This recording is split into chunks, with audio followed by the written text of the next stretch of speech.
Pinangunahan ng cast ng Manila's Finest ang special Christmas celebration ng MVP Group of Companies sa Meralco Theater. Kabilang po sa mga nag-perform dyan ang nag-iisang Piolo Pascual. Nasa frontline ng balitang yan, si MJ Marfori.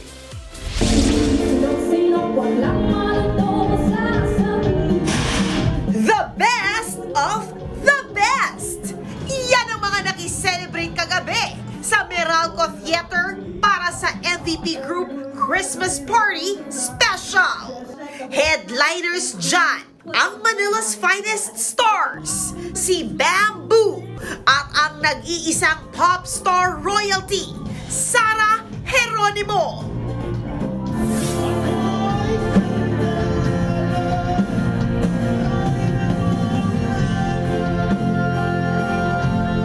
Rehearsals pa lang, performance level na si Piolo Pascual nang tanghali ng official soundtrack ng Manila's Finest na Sandalan. On stage with Papa P, ang iba pang Manila's Finest stars na sina Jasmine Curtis Smith, Paulo Angeles, Earl Gonzalez, Inday Fatima at Dylan Menor.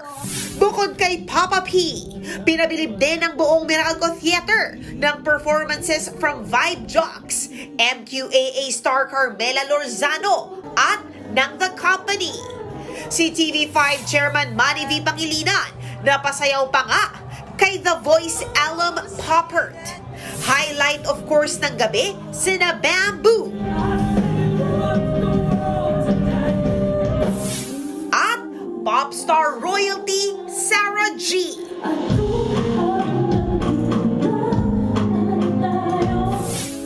Pero ang lalong nagpawaw sa lahat, ang duet na Bamboo at Sarah.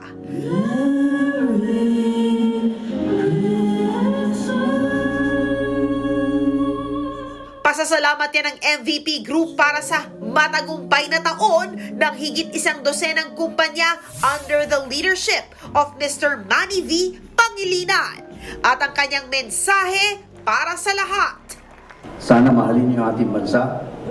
Kailangan nila yung serbisyo para sa bansa.